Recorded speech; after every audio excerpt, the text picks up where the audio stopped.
Hollywood gets political, Trump takes on Jay-Z, and we'll bring you the latest on immigration. Plus, I have some talk about the Federalist paper and many other thoughts on various items sundry. Ben Shapiro Show.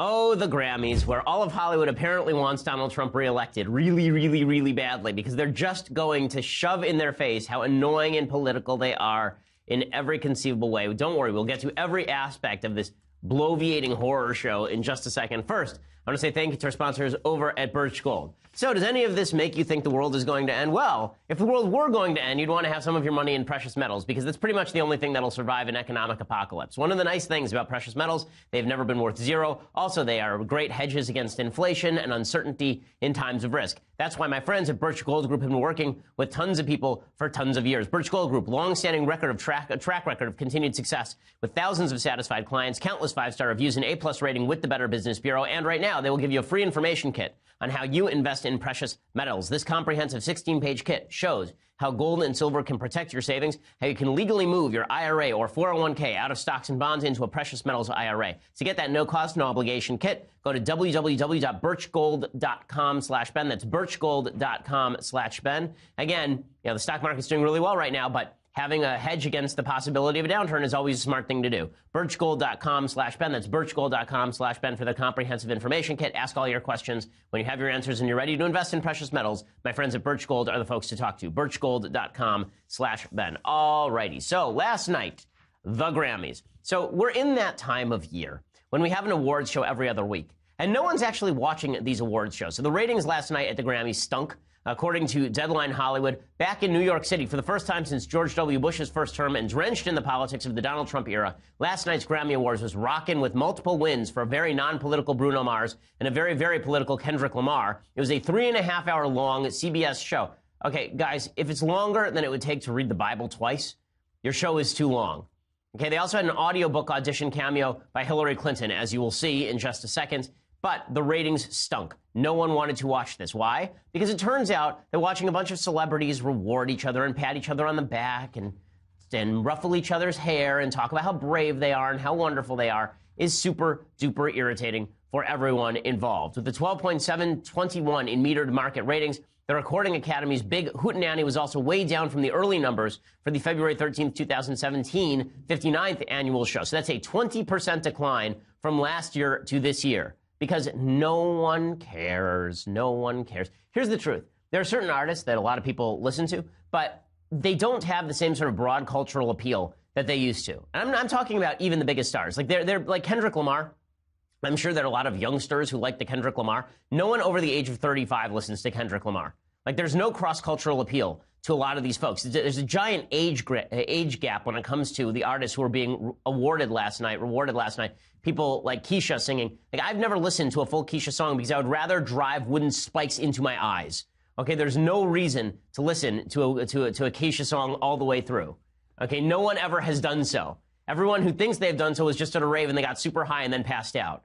No one has ever listened to one of these songs all the way through. The only one of these artists who anyone could listen to for any substantial period of time is Bruno Mars, which is why he won awards, right? The only reason that he won is because he's the only person anyone has ever listened to a complete song from. So they have these awards last night, and they decide that it is deeply imperative that we know what they think on politics.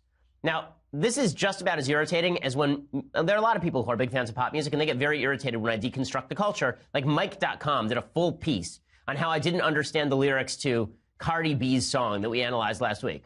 Right. I said so. Right? Correct. Right? They were confused that I was doing an analysis of Cardi B because I'm not a Cardi B expert. Yes, this is true. And herein lies the humor. Right? Herein lies the humor is that I don't know what the hell these people are talking about. But the same holds true for all of the artists who think that they know what they're talking about when it comes to politics. So that means that they are just going to revert back to their idol worship for guess who. So Hillary Clinton is back and she is worse than ever. She's obnoxious. She disliked. She is smug. She's arrogant. She's yuck. So they have her on last night. And what do? They have her read for the audiobook of Fire and Fury. So let's just be clear about Fire and Fury. We've discussed this for weeks. Fire and Fury is Donald Trump fanfic. Okay, it is the twilight of leftist orgasmic dreams. It's Donald Trump wandering around the West Wing like a crazy buffoon, eating chicken wings and making his own bed. Right? It's Donald Trump supposedly having an affair with Nikki Haley, which we'll get to in 1 second. And Hillary Clinton is reading from this fictionalized book. And then we're supposed to believe her when she says things like fake news. We're supposed to believe these people are the real keepers of the truth when they trot out Hillary Clinton, who can't. The thing about Hillary Clinton, it must be tough for Hillary Clinton to a certain extent because, you know, there's always, if you ever watch a vampire movie, you ever watch a horror movie, there's always somebody who's wandering around who's 2,000 years old, and they're like, just let me die. And no one will let them die. That's Hillary Clinton. They just keep exhuming her and then sending her out to talk about politics and put her face in public again. You know, maybe she runs again in 2020 just as a revenge play. But if she does, Trump swamps her because the fact is she is a deeply unpopular politician. She's more unpopular every single day, which is almost impossible. But somehow she has achieved this magnificent feat. So last night at the Grammys, they trot her out again to read from Fire and Fury, this fanfic about Trump. And this was supposed to be the big laugh. Take one. He had a long-time fear of being poisoned. One reason why he liked to eat at McDonald's. Nobody knew he was coming, and the food was safely pre-made. That's it. We've got it. That's the one. You think so? Oh, yeah. The Grammy's in the bag? In the bag.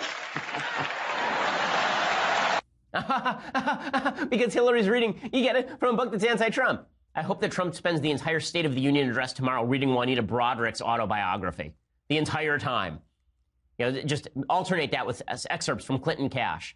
This is so irritating, and having it shoved in your face, and look at the cutesy of James Corden. Look how cutesy this whole thing is. It's so cutesy. It's so cutesy because Hillary, she's just like your grandmother from a horror movie who lives in the closet and has been dead for 20 years. Like, they just keep bringing her out. Let's point something out here, by the way. They bring out Hillary Clinton to talk Fire and Fury because she's a feminist icon, right? Hillary Clinton's such a feminist icon. Over the weekend, this news broke, okay, by Maggie Haberman and Amy Chozick. Hillary Clinton chose to shield a top advisor accused of harassment in 2008. Quote, a senior advisor to Hillary Clinton's 2008 presidential campaign who was accused of repeatedly sexually harassing a young subordinate was kept on the campaign at Mrs. Clinton's request, according to 4 people familiar with what took place. Wait, you mean that a woman who is so brave, so stunning, who's broken every glass ceiling except the last one left, that woman left a guy on her campaign who was sexually harassing the help? She would never do anything like that. She would never stay married to such a person. She would never defend such a person and threaten his accuser. She would never do something like that. She is a feminist icon. And then you wonder why we don't take the Democrats seriously. You wonder why we don't take the Grammys seriously. You wonder why we don't take their politics seriously, reading from this Fire and Fury nonsense. And Mrs. Clinton's campaign manager at the time recommended she fire the advisor, Burns Strider, which is a hell of a name. Mrs. Clinton did not. Instead, Mr. Strider was docked several weeks of pay in order to undergo counseling, and the young woman was moved to a new job. Just like a man to do this. Just like a man. Except she's a woman. Mr. Strider, who's Mrs. Clinton's faith advisor. Ah, so great. So her faith advisor was sexually harassing the help. She kept him on so he could advise her about faith. Yes, I wonder why the American public did not take Hillary Clinton more seriously. And I wonder why the Hillary Clinton feminist icon shtick just didn't work. I can't imagine why. He sent the candidate scripture readings every morning for months during that campaign. He was hired 5 years later to lead an independent group that supported Mrs. Clinton's 2016 candidacy, Correct the Record, which was created by David Brock. Nothing says faith advisor, by the way. They look like working with David Brock, one of the scuzziest people in the history of mankind. He was fired after several months for workplace issues, including allegations he harassed a young female aide, according to 3 people close to the Correct the Record management. Hillary Clinton had no statement on this. A spokesman for Mrs. Clinton provided a statement, said to ensure a safe working environment, the campaign had a process to address complaints of misconduct or harassment. When matters arose, they were reviewed in accordance with these policies and appropriate action was taken. This complaint was no exception. Yeah, except for how the guy remained on the campaign and the woman was apparently banished off to anti-feminist land. But don't worry, Hillary got straight from Fire and Fury at the Grammys because she'll never go away. Now, Nikki Haley came out and slammed Hillary's appearance because she said Fire and Fury is filled with ridiculous allegations. One of those allegations is really just a rumor that Michael Wolff had put out there, the ridiculous author. And that allegation was essentially that Nikki Haley was having an affair with Trump, which is completely unsubstantiated. And Nikki Haley tweeted, I've always loved the Grammys, but to have artists read the Fire and Fury book killed it. Don't ruin great music with trash. Some of us love music without the politics thrown in it. And everybody on the left went nuts. How dare Nikki Haley sound off about this? So let me just make something clear to all you folks on the left with regard to the Grammys. If Nikki Haley sounds off about how a sexist book smears her as having an affair with her boss without any evidence, and then you attack her, you're not a feminist. You're not a feminist. You're a liar. You're somebody who's playing politics. But that's what the entire Grammys was. And we'll have more of that in just a second. More politics at the Grammys. It really didn't stop. And it's so insulting. Again, this is exactly how Trump won. It's people thinking Hollywood values actually have any sort of predominance in the rest of the country. They do not.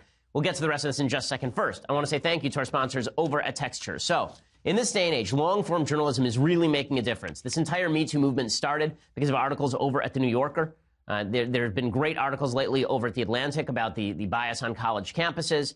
Jordan Peterson, I just read an article in The Atlantic the other day about Jordan Peterson, my friend and professor over in Canada. He's terrific.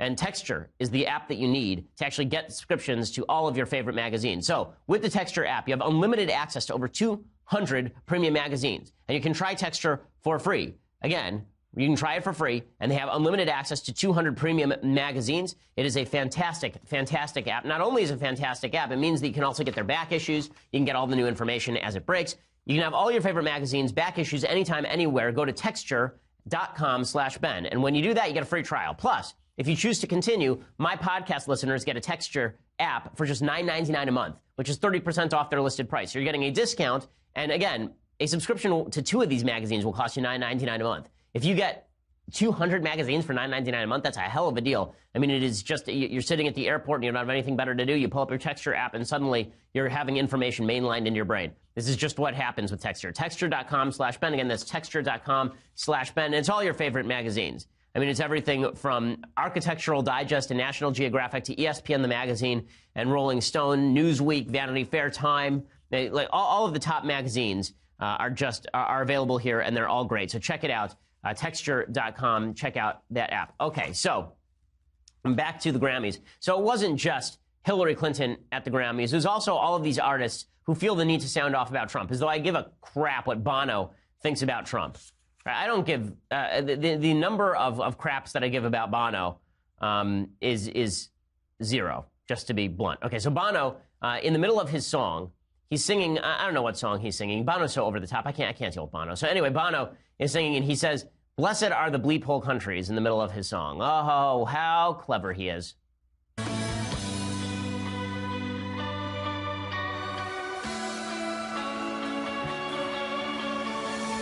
I'm so bored.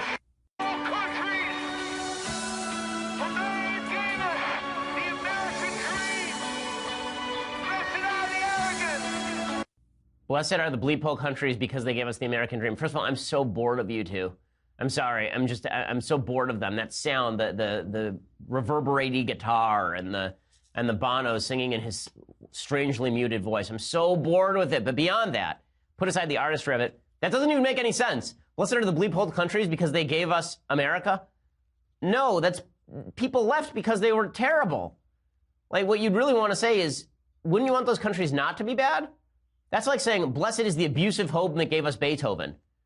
Like, couldn't you just, be thankful for Beethoven and not the fact that his father used to wake him up in the middle of the night and smack him on the knuckles every time he made a mistake while he was practicing?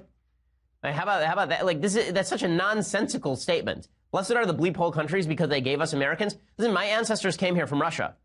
That didn't make, not bless Russia, right? The only blessing my ancestors were saying about Russia was the same blessing they say in Fiddler on the Roof. God bless and keep the Tsar far, far away from us.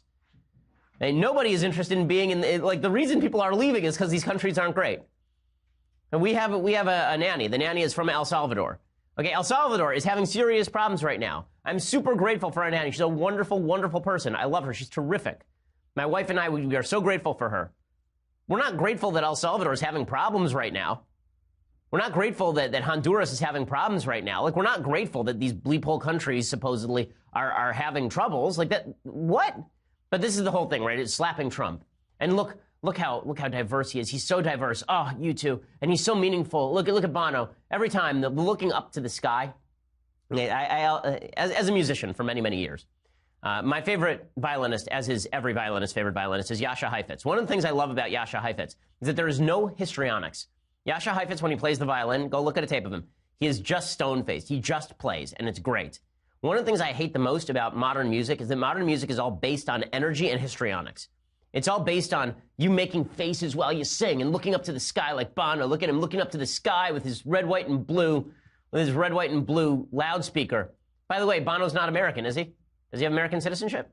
I don't know. I don't think so. In any case, it's all irritating. And then it wasn't just that. Trevor Noah, of course, shows up, a man in running gun battle with Samantha Bee for least funny human being. He shows up at the Grammys to talk about Trump. As I mentioned, Trevor Noah had invited me on his show. I said, I will do it if it's live. I will not do it if it's taped, because I'm not going to allow you to cut me up, because that's what they do. They did it to Jonah Goldberg, not going to do it with them. So here's Trevor Noah showing up to slam Trump. And here's the thing. It's not like they make these jokes about everyone. There's not a Hillary Clinton joke to be seen last night. Hillary Clinton was there to make fun of Trump. Here is Trevor Noah showing up to slam Trump. That was amazing. Wow. I love that song, man. I love that song. It takes me back, like way back to when Trump wasn't president. He's so funny. It takes him back to when Trump wasn't president. I don't know. Is that a punchline? It is amazing to me that some of these people have careers. Trevor Noah is certainly among them. So it turns out that when you alienate half the country and when you shout about how stupid they are and when the entire evening is just about how much you hate the president of the United States, no one wants to watch, which is why the ratings are down. Also, no one listens to this music. So it wasn't just that. It was also feminism at the Grammys. So everyone at the Grammys now has to posture about how they are for women. They are all for women. By the way, how many women won last night? Any guesses? Any guesses? One. Okay, so one woman won last night, which is sort of humiliating to all of the Grammy "We Love Women" routine. But just like at the Golden Globes and at the Emmys, they're going to do this. We stand for women. Time's up. Me too. Okay, epicenter of sexual abuse of women is in the musical world. The epicenter. Okay, or the center, if you don't want to make earthquake analogies. The center of abuse of women in the entertainment world is the music industry. Okay, half the people who are up for Grammys last night have been credibly accused of harassing women. A huge number, I mean, just the rap community alone, right? The people who are in the rap community, how many of them have been indicted? How many of them have been arrested for abusing women? The list is just enormous. It goes on and on and on. And yet here they were all talking about how time's up. We're all standing up. We're all standing up to men who abuse women. Really? Then call out some of the men in the audience. How about that? We know they all know who these guys are. Yeah, the idea that everybody in the audience is all for women. The number of men who have abused women in that audience, it makes the Oscars blush. It makes the Oscars blush. Here's Janelle Monáe talking about time's up. And every headline last night was powerful message about the Me Too movement. Powerful message about time's up. Powerful, powerful message. Listen. I'm in favor of the Me Too movement so long as the Me Too movement is about not abusing women. I was about not abusing women long before any of these other people were about not abusing women, presumably, because I've been talking about it my entire career. But not a single name was named last night. Not a single person was called out last night. So it's all just a double game. Here's Janelle Monáe talking about time's up. We are also daughters, wives, mothers, sisters, and human beings. We come in peace. But we mean business. And to those who would dare try and silence us, we offer you two words. Time's up. Who's trying to silence these people? I mean, this whole notion that there's a bunch of people out there trying to silence you. Talk as much as you want. It's great. You want to talk about how you want to call the abusers out? Let's call the abusers out. You know what else let's do? Let's talk about degradation of women. How about that? Let's talk about men who degrade women. And women who degrade women, by the way. Women can also degrade women, it turns out. Let's talk about the fact that Me Too and Time's Up were supposedly not just about abuse of women. They were also about female dignity, right? They're supposed to be about men not treating women like sexual objects and women treating themselves as free creatures capable of making rational decisions, right? It's all about people's autonomy. And it's all about people treating themselves with the dignity necessary in order to lead a good life. And men treating women with the dignity that they deserve. Right? That's what Time's Up and Me Too are supposed to be about. So Keisha, whose stage name is spelled with a $, which I don't really understand. There's typo on her birth certificate. In any case, Keisha sang at the Grammys with a bunch of other women, and again, this one got a lot of play because it's all about respect, don't you see? It's all about dignity because nothing says dignity quite like the top of this woman next to her. I don't know who that is, but it's all about respect and dignity. Again, if we're just talking, here's the thing: if the Me Too movement were just about don't abuse women, then wear whatever you want, okay? But if it's about female dignity, if it's about the idea that women are supposed to be more than sex objects, here's an idea. Don't act like a sex object. Mildly controversial, I know. Mildly controversial. But if you are expecting men to look at you as more than a sex object, perhaps you should not walk around dressed like a sex object. I'm not saying men should look at you like a sex object no matter what you wear. But life is filled with realities that you may not enjoy. Anyway, here was Keisha's Grammy performance. Oh, Kesha? Who cares? Okay.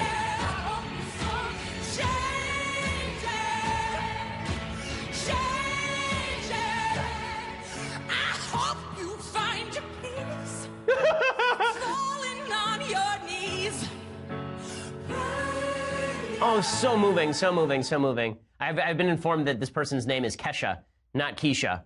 I do not care in the slightest. And when I talk about histrionics, this is the histrionics. Again, I would take all of this about women's dignity a little bit more seriously if Kesha didn't make songs like this one.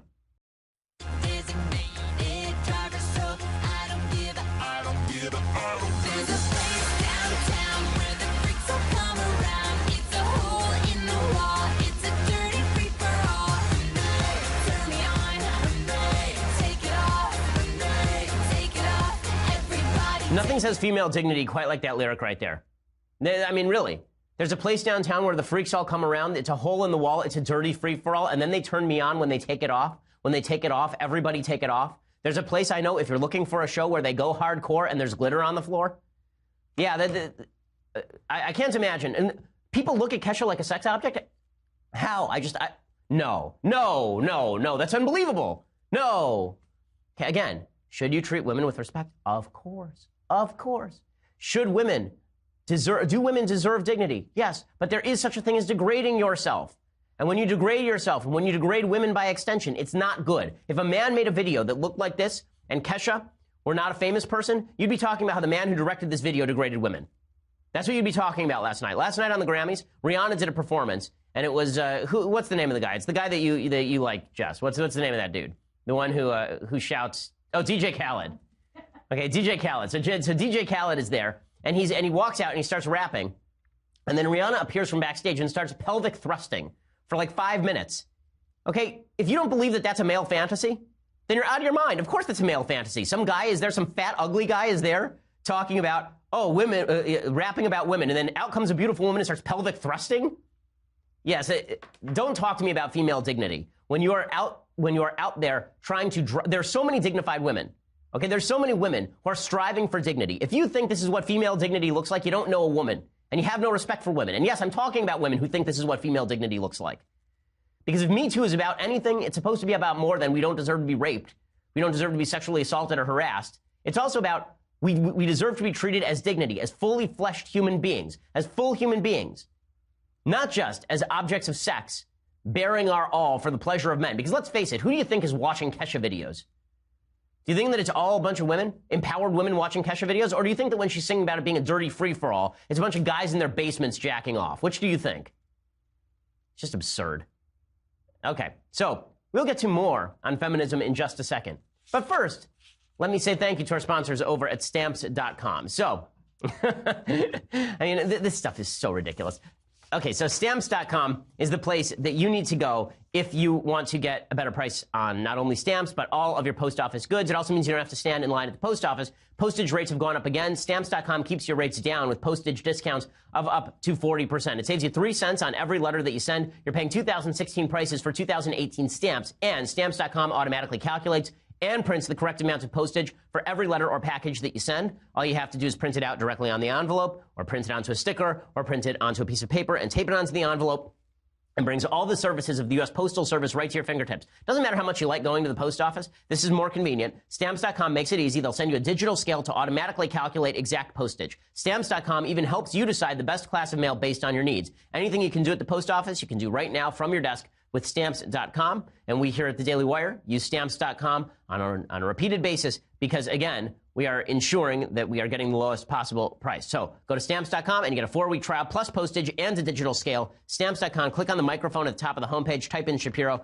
That's Stamps.com. Use promo code Shapiro so you get the 4-week trial plus postage and a digital scale. It's a pretty stellar deal. Stamps.com, promo code Shapiro. Okay. Speaking of feminism at the Grammys, the Grammy-winning new artist, what's her name? I guess Alessia Cara.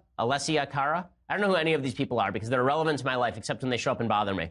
So she was speaking out about feminism. Nothing I want to hear more about than the state of the world from a 20-year-old political know-nothing. It's always fascinating to me. But I don't think she means anything wrong by this. So she was asked about feminists, and she says she's a feminist. Right? She says, just because Trump is president now I don't think it's our cue to stop talking about it. We need to fight for more rights because of this. I don't want anyone to feel defeated. First of all, I don't know which rights women are fighting for that they don't already have. Women literally have every right that men have, and a couple of additionals, like you're able to go to a doctor and have your baby killed in the 6 months. That's exciting. And she says the definition of feminism is equality for all genders. It's not saying women are superior. It's not anti-men. It's equality for women. That word has become tainted for many reasons, and I just don't understand it. Let me explain. Okay, the reason the word feminism has become tainted is because there have been 3 waves of feminism.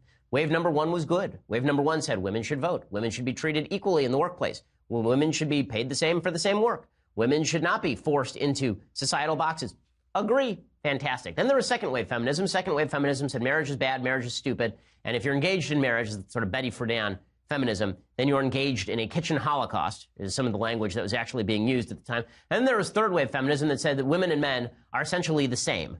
Right? There's no difference between women and men. Okay, so if you just said, are men and women to be treated equally? Of course, I agree. But the problem is the word feminism has been hijacked, and now it's meant to use everything from man-hating nonsense to I get to kill my baby whenever I say I want to kill my baby. And so Trump was asked about feminism in an interview with the execrable Piers Morgan of I will say Shapiro fame, since I blew him up on his own show. But you know, President Trump was asked about feminism, and Piers Morgan asks him about it. Here is a great cavalcade of genius, President Trump with Piers Morgan. Do you identify as a feminist? Are you a feminist? No, I wouldn't say I'm a feminist. I mean, I think that would be maybe going too far. I'm for women. I'm for men. I'm for everyone. I think people have to go out. They have to go out and really do it, and they have to win. And that's and women are doing great, and I'm happy about that. Okay, so here's the problem with what Trump is saying. So Trump is saying, right, he's just not clever enough. So what he should have said is, if by feminist you mean, should men and women be treated equally? The answer is, of course, I'm a feminist. If by feminism you mean, am I anti-marriage? Am I in favor of abortion? Am I in favor of the idea that women are somehow victimized in the United States? No, then I'm not a feminist if that's your terminology. Like, he should distinguish the term. This is something the left likes to do. They will take a popular term and then they will infuse it with a meaning that has nothing to do with that original meaning. So they do this with civil rights, right? They'll say, are you for civil rights? You say, yes, I'm for civil rights. I believe that everyone should have the same rights. And they'll say, well, are you for the idea that a man is a man and a woman is a woman? You'll say, yeah. I say, well, then you're not for civil rights. So, whoa, how'd you get from point A to point B now? Well, what's this? Like, why is civil rights about me pretending a man is a woman and a woman's a man? How did that turn into a civil right? So they take these generic terms that originally have a meaning that's non-generic, and then they fill them with another meaning, and then they're shocked when you say I'm not a feminist. So by the original definition, am I a feminist? Yes, I'm a feminist. Not only am I a feminist, when I was growing up, my dad was in the house. My dad was a house husband, basically. My dad stayed home and took care of the kids, and my mom was working. Okay, and in my house, I spend an enormous amount of time with my kids because, have you heard this? It's a rumor. My wife's a doctor, so she spends a lot of time out of the house. Okay, so that means that I'm home a lot with my kids, and that's great. I want my wife to feel fulfilled in her career. It's important to me. Okay, so by any definition, any standard definition, I'm a feminist. But am I in favor of pretending that Caitlyn Jenner is a woman? Am I in favor of being anti-feminist enough to believe that a man can be a woman? Am I in favor of the idea that a woman is a woman and therefore can kill babies? No, I'm not in favor of any of those things. So I guess that makes me not a feminist. So when Trump says he's not a feminist, does it mean he's anti-woman? No, I think that's the distinction Trump's trying to draw. He just does it badly here. Now, that wasn't the only kind of landmine Trump stepped on over the weekend. So over the weekend, he got in a fight with Jay-Z, which is just what America needs, I think, is this fight between Jay-Z and the President of the United States. Jay-Z, who is, by virtually all accounts, it's amazing to me that Jay-Z is being held up as some sort of halcyon of decency. Okay, Jay-Z not only started off as a drug dealer, but Jay-Z in the very recent past was in serious trouble because he was cheating on Beyonce, right? Wasn't that the story? That was the allegation anyway, was that he was cheating on Beyonce. I think it was more than an allegation, considering that Solange was basically beating the crap out of him in an elevator, if I remember this correctly. But he is... He got his career started by dealing drugs, and then I believe he was nearly convicted for stabbing a guy. Was that the idea? I don't want to get the legal allegation wrong, but he was involved in October 2001. He pled guilty to stabbing Lance Rivera at the Kit Kat Club in New York City in 1999. He was sentenced to 3 years probation. So he's a real class act, is this Jay-Z fellow. So Jay-Z is being held up as some sort of racial healer on Van Jones's show. I like Van a lot, but Van's politics are utterly insane. And so here's Van Jones asking Jay-Z about how the world should go. He is somebody who's now saying, look, I'm dropping black unemployment. black people are doing well under my administration. Does he have a point that maybe the Democrats have been giving us good lip service but no jobs? Maybe he's going to say terrible things but put money in our pocket. Does that make him a good leader? No, because it's not about money at the end of the day. Money is not, doesn't equate to like happiness. It doesn't. That's not, you're missing the whole point. Okay, so he's saying that Trump's language is divisive. I actually agree that a lot of Trump's language is divisive. I've said so on the show. I ripped him after the Charlottesville protests, for example. I ripped him after the bleep hole comments. I suggested that while some of that was somewhat defensible, it's really stupid. And if the Haiti comments were right, then that was actually a serious problem. Right? I've been on the same page as Jay-Z actually on some of this stuff. But using Jay-Z as sort of the model for behavior, like who you are matters when you say this kind of stuff. So Trump, of course, fires back. And here's what he has to say about Jay-Z. He tweets this out. Somebody please inform Jay-Z that because of my policies, black unemployment has just been reported to be at the lowest rate ever recorded. Okay, so to be fair to Jay-Z, that was actually in the question from Van Jones, right? Van Jones says, Trump says that the black unemployment rate's really low. What do you say? But Trump is right that black Americans are faring well economically under the Trump administration. It does go to the idea, by the way, that not everything that is economic is the extent of the presidential impact, right? I mean, what we say actually matters. It's one of the reasons I thought that Barack Obama was extraordinarily divisive. But Van Jones responds by saying America would be better off if Trump were more like Jay-Z. And, hip-hop is usually all accusation and boasting. He comes on confessional, and then the politicians are all accusational and boasting.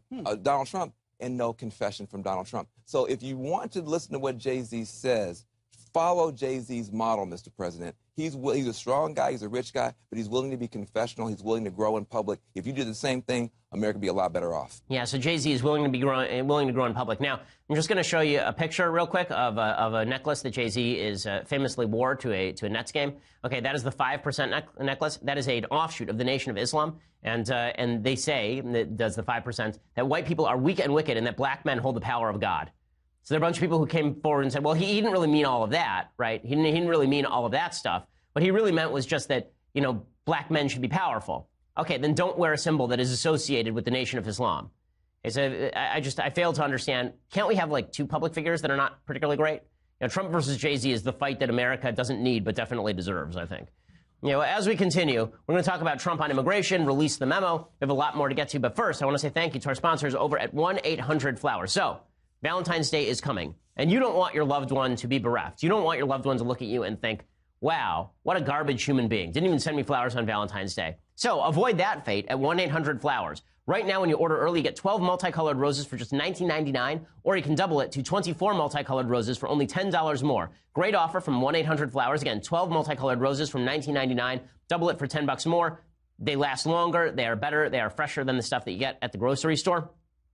They are picked at 1-800-FLOWERS. They pick them at their peak, and they ship overnight to ensure freshness and ensure that your wife or loved one loves them. Bouquet prices are going to be going up soon, so take advantage right now. Pick your delivery date. Let 1-800-FLOWERS handle the rest. When it comes to Valentine's, don't settle for anything less than my rose authority, 1-800-FLOWERS.com. So again, order a dozen multicolored roses, $19.99. Upgrade to 24 multicolored roses for just $10 more. Go to 1-800-FLOWERS.com. Click on the radio icon. Enter promo code Shapiro. That's 1-800-FLOWERS.com. Promo code Shapiro. Listen, you're going to have to make it up to her. You're going to spend Super Bowl Sunday ignoring her, and she's going to feel terrible about everything. And that's why it is best if you don't waste time. You go right now, pre-schedule the order, like before you forget. Do it right now. You're going to thank yourself when on Valentine's Day you think, oh, God, panic. Do I have to go over to the local grocery store? And then you think, oh, no. 3 weeks ago, when Shapiro mentioned it, I went over and I actually ordered the flowers. So 1-800-FLOWERS.com, promo code Shapiro, and you get 24 multicolored roses for $10 more, so for $29.99, and a dozen multicolored roses for $19.99. So check it out, 1-800-FLOWERS.com.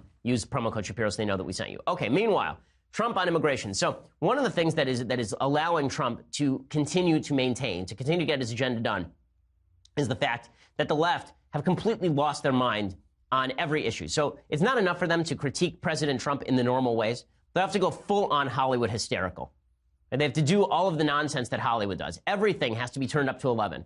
So last week, President Trump releases his new immigration proposal. His new immigration proposal legalizes status for 1.8 million illegal immigrants. And the number of illegal immigrants covered by President Obama's DACA, his Deferred Action for Childhood Arrivals Amnesty, was 700,000. So Trump nearly tripled it Trump nearly tripled it. Okay, and in 1 second, I'm going to explain what it is that Democrats. I'm going to explain what it is that Democrats have done here, because it's truly insane. First, you're going to have to go over to dailywire.com and subscribe for $9.99 a month. You can get a subscription to dailywire.com. When you do, you get the rest of my show live, Andrew Klavan's show live, Michael Knowles' show live. You get to be part of our mailbag on Fridays. And when you get the annual subscription, you also get this, the very greatest in all beverage vessels, the Leftist Tears hot or cold tumbler. Ooh, look how shiny. Ooh, look how magnificent. The weight of this thing. You get that with the annual subscription for $99 a year. So you get that for a significantly better price than the monthly subscription. Check that out. Also, tomorrow, right? Is tomorrow the 30th? Yes, it is. Tomorrow is the 30th. The President of the United States will be boring the nation in his second State of the Union address.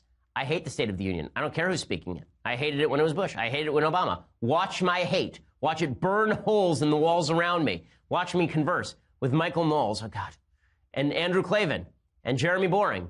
And they will be smoking cigars, and I will be choking to death. Starting at 8 p.m. Eastern, 5 p.m. Pacific. We'll be hanging out with you for the whole time leading up to, during, after the address. We'll be analyzing the red carpet. We'll be seeing what they all wear. We'll be seeing who their guests are. And then we'll be waiting for Hillary to read from Fire and Fury. We'll also watch the hilarious rebuttal from Democrats. You know who's speaking for the Democrats?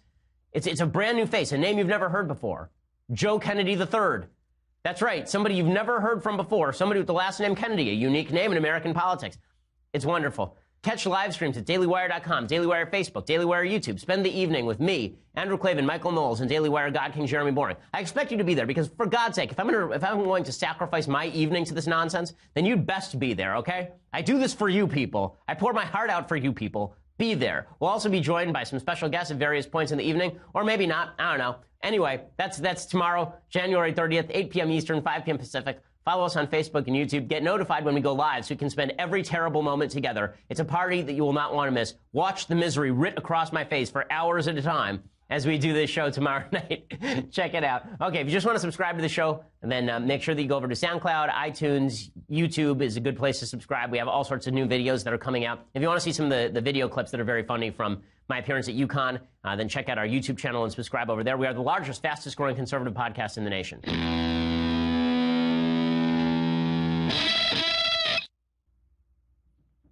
Alrighty, so back to immigration. So President Trump's immigration plan is much more generous than even Barack Obama's was. All he wanted in return was an end to chain migration after like 17 years, meaning another 4 million illegal immigrants, or 4 million not illegal, 4 million legal immigrants get into the country. He also wanted an end to the diversity visa lottery, which is a terrible program. Those were his big changes, right? And he wanted $25 billion of funding for his magnificent border wall, which apparently will be about 800 miles long. And that's all he wanted out of life. That's really all. Okay, and the Democrats thought this was the worst thing ever. So Nancy Pelosi, she of the Botoxed brain cells, she came forward and she said, Trump's immigration plan isn't just wrong. It's not just terrible. It's racist. Racist. On the subject of dreamers, since last night the president put forth a plan, let me just say what I said last night. That plan is a campaign to make America white again. It's a plan that says over 50% of the current legal immigration will be cut back. Okay, it's just racism. You understand? Racism. Okay, so if you think that the plan is to make America white again by allowing 1.8 million non-white people to become legal American immigrants, and then another 4 million people who are probably not white to get into the United States, like, I'm missing how this works. I'm just missing how this works. And then Bernie Sanders comes forward, and he says, listen, we may not have gotten anything out of that whole government shutdown. We may actually have backfired dramatically. It may have failed pretty dramatically, but it was the right thing to do, just like I talk about socialism and nothing happens, and I come from a state where people keep voting for me. That's the nice thing. When I do the right thing, everyone gives you credit, even when you are useless. You know how many pudding cups I have in my third vacation home? Many, many, many pudding cups of all flavors. I prefer tapioca, but if forced to choose between chocolate and vanilla, I will always take the chocolate vanilla swirl. Bernie Sanders, go. Speaking of fiscal responsibility, though, what do you think your party got out of that 3-day shutdown? Was it a good strategy? Yes, I think from a moral perspective, it was the right thing to do. And that is to say to these 800,000 young people, we are not going to allow them to be subjected to deportation. As Senator Collins just said, many of them came to this country when they were 2 or 3 years of age. They didn't even know that they were not American citizens. So we have got to stand with these young people. Okay, they're not standing with the young people. They're telling the young people they can never become citizens. Okay, this is really what they are saying. They're saying that the young people can never become citizens because it's more important they play political football with all of this. Trump hits the nail on the head. So yeah, last week, if you recall, not to say that I'm right about everything, but about virtually everything I'm right. I was wrong on one big thing, right? The election result in 2016. But on everything else, I am right. My children know this. My employees know this. Of course, they're paid to know this. But the fact is that when it comes to the strategy that was being laid out, a lot of people last week were saying, look at Trump just caving on immigration. Look at him caving on immigration. He's offering this huge immigration package. He's bargaining against himself. And what I said is, look, Trump knows there's no deal forthcoming. So what he's doing is he's posturing. He's saying, look, I am willing to be this generous with the illegal immigrants, and Democrats are still not willing to do a deal? Like, I'm giving away the shop and they're not willing to do a deal, which just shows how disingenuous they are, which is correct. And Trump says this out loud. This is one of the things that is sort of irritating about Trump. I've worked on this story for a year, and then he just tweets it out. What I love about President Trump is that if you think that the man thinks strategically, he sometimes does, but then he tweets out his strategy. So here's what he tweeted out. I have offered DACA a wonderful deal, including a doubling in the number of recipients and a 12-year pathway to citizenship for 2 reasons. 1, because the Republicans want to fix a long-time terrible problem. 2, to show that Democrats do not want to solve DACA, only use it. Let's see, whose logic was I suggesting that was last week? Oh, that's right. That's exactly what I said last week. So, point to me. So I was exactly, of course, that was the strategy. Democrats were never going to do a deal, and it does make Democrats look ridiculous and foolish that they continue to push forward this myth that Trump is a giant racist. He's a huge racist, and his racism cannot be contained as he offers a deal that is significantly better than any of the deals that even Obama put on the table. That's pretty astonishing. Now, in breaking news, apparently, let's see if this is true. I just have to, one of the nice things about doing a live show is that when news breaks, there's a rumor going around that Andrew McCabe is about to step down at the FBI. I'm just going to check that really quickly. He is stepping down, apparently. NBC News is suggesting that he just quit as deputy FBI director. He's going to remain on leave till spring when he can officially retire from the Bureau. The reason that he's doing that is because he wants to maintain his paycheck. He's stepping down right now. The idea here is that Trump has been attacking him as corrupt. Now, Andy McCabe should have stepped down from the Hillary investigation a long time ago. If you recall, in the text, the reason he's really stepping down here is because the attacks on McCabe have elevated. That's right, they should have elevated because there were new texts that were out between Peter Strzok and Lisa Page, those FBI agents who were knocking boots, and those texts suggested that Andy McCabe could have recused himself from the Hillary investigation, didn't do it earlier, maybe for political reasons, and that he was involved with basically covering for Hillary. According to NBC News, he has stepped down from his post effective immediately. He was reportedly set to retire in March when he's fully eligible for his pension. He'd come under increasing criticism from Republicans over alleged political bias in the FBI and investigations into whether the Trump campaign colluded with Russia during the 2016 election. So the Democrats will try to turn this into Trump somehow obstructed justice here, but it's not clear to me exactly how McCabe voluntarily stepping down amounts to that. Right? He's not being fired. He's just stepping down. But that is the latest breaking news on Andy McCabe. Now, speaking of breaking news, the Republicans are supposed to vote today in the House Intelligence Committee about releasing the memo. So as you recall, the memo was written by House Intelligence Committee Chairman Devin Nunes. And Devin Nunes wrote this 4-page memo that was supposed to summarize all of the problems with the intelligence gathering process when it came to President Trump and the Trump-Russia surveillance campaign and all the rest. So that memo had been classified. In order for it to be declassified, as we asked Representative, what's the name of the representative? Jim Jordan. We asked Representative Jordan from Ohio last week. We asked him about declassification. He said it's a simple House Intelligence Committee vote. They're supposed to vote today to declassify. Then the President of the United States has 7 days to either knock down the declassification or to uphold the declassification. House Leader Kevin McCarthy says it's time to release the memo because the public has to see everything. Aren't we separate but co-equal? Don't we have a view? Don't we have the responsibility for oversight? And the Justice Department will be able to see it because you have the executive branch and you have the legislative branch. And as the legislative branch looks at it, it will send it to the executive branch beforehand. They have the approval whether to declassify and put it forward. So they will have the opportunity if the committee. You want the president to declassify this memo? Having read this memo, I think it would be appropriate that the public has full view of it. So as I've said, my view here is that we should declassify everything, right? Declassify this memo. The Democrats have their own memo. Declassify the underlying materials so far as it doesn't compromise national security. There's too much swirling around. There's too much swirling around. There are people complaining, oh, no, there was a FISA warrant taken out on Carter Page. Was it based on the dossier? Okay, maybe it was based on the dossier, maybe it wasn't. We'll find out when you release the memo and when you release all of the underlying information. Right now, I just have two sides yelling at each other, and that's not useful for anything.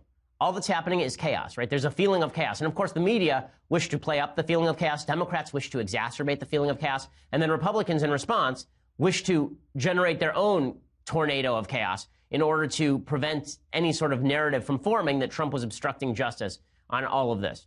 So we'll bring you all the latest on all of this in just a few minutes, because it really is kind of insane. First, let's do some things I like and some things that I hate. So time for some things I like. First thing that I like. So just to contrast music with non-music, the Grammy Awards, which are filled with nonsense and yuck. I want to contrast that with actual godly music. This would be the music of Johann Sebastian Bach. So there's a good biography of Bach. I'm doing a lot of musical biographies lately. I finished the Brahms biography that I've been reading, and it's just fantastic. John Elliott Gardner has a very good book about Bach. It's called Bach, Music in the Castle of Heaven. And he talks about Bach's life and his music. Bach is one of the rare composers who actually had a relatively happy life. If you look at Beethoven and Brahms, these are guys who were single until they died, never had any children. Bach had a bunch of kids, including some kids who were more famous than he was in their time. Carl Philipp Emanuel, C.P.E. Bach, was a more famous composer than Johann Sebastian, actually. Johann Sebastian was famous for being a great organist, but his music itself wasn't really amply discovered until a little bit later. He became the basis for everything. There's a famous story about Mozart, that Mozart was in the middle of writing, and he actually discovered Bach's music. Bach's music was rediscovered after 170 years, and when it was rediscovered, then Mozart actually took a break from composing for months to study the counterpoint in Bach. If you look at Bach's music, it's very often sounds for example, when you listen to Bach's inventions, his two-part inventions, then what you see in his piano music is the use of counterpoint. Counterpoint is basically two themes that are playing simultaneously, and it sounds like two different instruments are playing simultaneously. It's just brilliantly written. He's also written some of the most beautiful music that's ever been written. So we'll have to play some Bach this week. I'll pick some favorite pieces of mine that are Bach, because they really are spectacular. Okay, other things that I like. So the one thing at the Emmys, at the Grammys rather, that was pretty great. Joy Villa, who has been a guest, I believe, on Michael Knowles' show. She showed up last year wearing a Make America Great Again dress, and it made all sorts of headlines. So she knows what she's doing. So this was pretty great. She showed up at the Grammys yesterday, wearing a white dress, and then in the corner of the dress, if you can't see this, in the corner of the dress, she is wearing what looks like a fetus in the womb, and then her purse is painted on it, Choose Life. So she's wearing a pro-life thing to the Grammys. Good for her. Good for her. You know, put aside people have other issues with Joy Villa. Good for her that she has the guts to actually come forward and represent a pro-life position in the least pro-life place on planet Earth last night at the Grammy Awards. Okay, time for a quick thing I hate, and then I'll do a Federalist paper. So, quick thing that I hate. Okay, so Kirsten Gillibrand wants to run for president, and she tweeted out last night, she's on The View yesterday, she's going to be the new face of the female candidacies inside the Democratic Party. It'll be a giant fail. If she runs, she will lose. Trump will beat her. Here's what Kirsten Gillibrand tweeted, though. She said, if women made up 51% of Congress, do you think we would still be fighting to protect a woman's right to choose? Do you think the Senate would be voting on a dangerous 20-week abortion ban? Absolutely not. So the idea here is that, of course, identity is politics. If you're a woman, you cannot be pro-life. My wife is a woman. My wife is pro-life. In fact, there was a poll that was done in January, according to Guy Benson.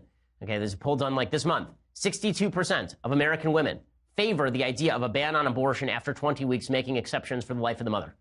62%. So yes, that vote would still be happening.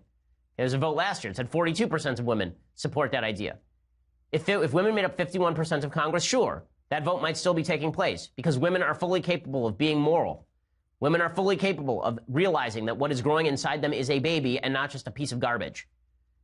Kirsten Gillibrand. I'm so sick of the identity politics of the left. It's mind-rotting and soul-decaying. Okay, time for a quick Federalist paper. So, fortunately, this is a relatively short one. Federalist 13. We've been going through one a week, and we are all the way to 13. Written by Alexander Hamilton. This one specifically talks about the costs that are saved by a federal government rather than 3 regional governments. He says, if the states are united under one government, there will be one national civil list to support. Civil list is a term meaning everyone who's hired by the government. If they're divided into several confederacies, there will be as many different national civil lists to be provided for, and each of them as to principal departments coextensive with that which would be necessary for a government of the whole. So what he's saying is if you have 3 federal governments, you have to hire a lot more people. You have 1 federal government, you hire fewer people. This was true for most of the period of the American Republic. It has not been true for the last 100 years. We now have something like 2 million people working for the federal government, which is because the federal government has grown and become insane. It's just a giant bureaucracy. He also predicts, there are a lot of predictions in the Federalist Papers about what would happen if the country ever broke apart. He says a lot of people think the country would break into 3 parts. He says it wouldn't. It would break into 2. He says it would break into 2. In the case of disunion, they will most naturally league themselves under 2 governments. Of course, that came true in the Civil War. So the founding fathers knew the risks of disunion even back when they were writing the Constitution. Okay, we'll be back here tomorrow with all the latest breaking news, and I'm sure there will be much. I'm Ben Shapiro. This is The Ben Shapiro Show. The Ben Shapiro Show is produced by Mathis Glover, executive producer Jeremy Boring, senior producer Jonathan Hay. Our technical producer is Austin Stevens, edited by Alex Zingaro. Audio is mixed by Mike Coromina. Hair and makeup is by Jesua Alvera. The Ben